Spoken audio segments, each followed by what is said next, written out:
नमस्कार दोस्तों महाराष्ट्र में भी चुनाव है और झारखंड में भी चुनाव है।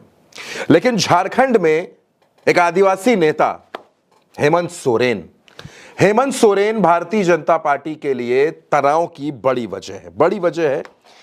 थोड़ा सा वक्त दीजिएगा, थोड़ा सा वक्त लेकर मैं आपको समझाना चाहता हूं कि हेमंत सोरेन किस तरह से चुनौती बनते जा रहे हैं। 2019 में हेमंत सोरेन चुनाव जीते, झारखंड के मुख्यमंत्री बने कांग्रेस के साथ। उसी समय नरेंद्र मोदी देश के दूसरी बार प्रधानमंत्री बन चुके थे। भारतीय जनता पार्टी ने हेमंत सोरेन को यह ऑफर दिया कि आप कांग्रेस का साथ छोड़िए और हमारे साथ आ जाइए, सरकार बनाइए। पहले भी शिबू सोरेन हमारे साथ रह चुके हैं। हेमंत सोरेन ने इस ऑफर को ठुकरा दिया। हेमंत सोरेन ने कहा कि वो गद्दारी नहीं कर सकते क्योंकि कांग्रेस के साथ मिलकर उन्होंने चुनाव लड़ा है। बस यही बात थी जो बीजेपी को चुभ गई। इसके बाद आप जानते हैं ईडी, सीबीआई, इनकम टैक्स, तमाम तरीकों से हेमंत सोरेन को परेशान करने की कोशिश की गई। फिर जब बीजेपी को लगा कि हेमंत सोरेन उसके पाले में नहीं आएंगे तो बीजेपी ने कांग्रेस को तोड़ने का प्लान बनाया।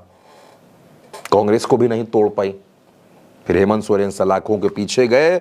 अदालत ने कहा कि मुकदमों में दम नहीं है। हेमंत सोरेन वापस आ गए, सलाखों के बाहर आ गए, फिर से मुख्यमंत्री बन गए। इस बीच कल्पना सोरेन की भी एंट्री हुई। लेकिन हेमंत सोरेन आदिवासी नेता दिशोम गुरु शिबू सोरेन के बेटे झारखंड के मुख्यमंत्री हैं और हेमंत सोरेन लगातार लोगों के बीच जा रहे हैं और वो ये कह रहे हैं कि भारतीय जनता पार्टी फूट डालो और राज करो की नीति पर काम करती है। हेमंत सोरेन कह रहे हैं कि ये रोटी और बेटी की बात करते हैं। ये लोग सिर्फ झारखंड को गुमराह करने के लिए आए, अपमान करने के लिए आए हैं। आज यहाँ जो कंपनी कोयला खदान चल रहा है, बॉक्साइट का खदान चल रहा है, कोयला का खदान चल रहा है, आयरन ओर का खदान चल रहा है, वो किसका है? क्या झारखंडी लोग इसको चला रहा है? क्या ये सारा व्यापारी लोग चला रहा है? ये गुजरात का। और हमें बेदखल करके, विस्थापित करके अपने जमीन से हमारा समाज, संस्कृति को उखाड़ कर फेंकने का काम कर रहा है। और इसके विरुद्ध हम लोग आवाज उठाएंगे तो नक्सलवाद, उग्रवाद के नाम पर या तो गोली मार देगा या तो जेल में ठूस देगा। और लगातार दोस्तों हेमंत सोरेन धुआंधार प्रचार कर रहे हैं, रैलियां कर रहे हैं, जनसभाएं कर रहे हैं, लोगों के बीच जा रहे हैं और वो सिर्फ इतना कह रहे हैं कि अगर मैंने काम किया है तो मुझको वोट दीजिए, अगर मैंने काम नहीं किया तो वोट मत दीजिए। काम के आधार पर वोट मांग रहे हैं। और अब तो 7 गारंटी भी लॉन्च कर दी गई है। 7 गारंटी इंडिया गठबंधन ने जारी की हैं झारखंड के चुनाव के लिए कि झारखंड के चुनाव में किन किन मुद्दों पर, किन किन योजनाओं पर इंडिया गठबंधन वोट मांगेगा।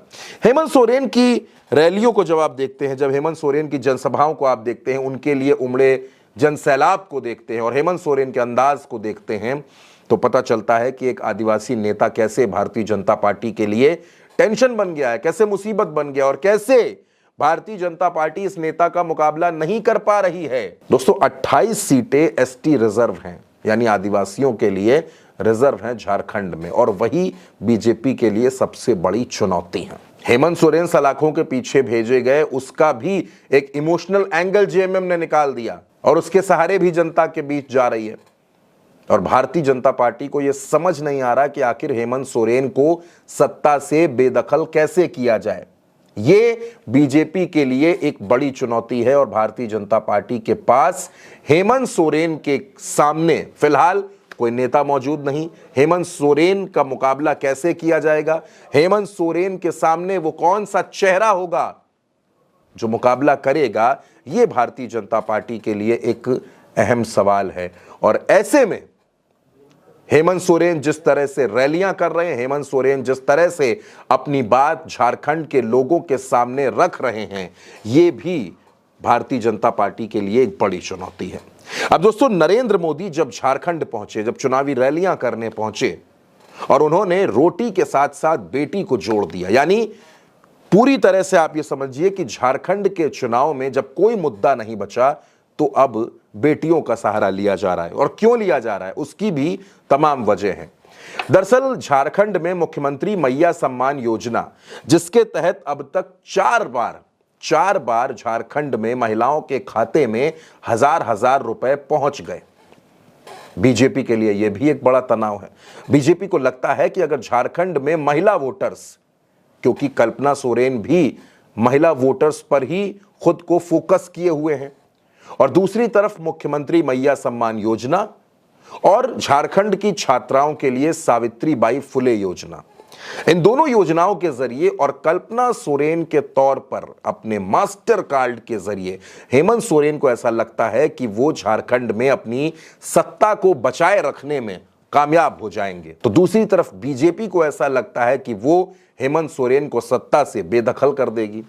लेकिन दोस्तों, आज की तारीख में जब झारखंड में 13 तारीख और 20 तारीख को मतदान होना है, आज की तारीख में स्थिति यह है कि जिस तरह से हेमंत सोरेन रैलियां कर रहे हैं, जिस तरह से हेमंत सोरेन का अंदाज अब हर बढ़ते हुए दिन के साथ आक्रामक होता जा रहा है, वो भारतीय जनता पार्टी के लिए एक बड़ा चैलेंज है। अब इस चैलेंज से बीजेपी कैसे निपटेगी, ये भी अहम सवाल है।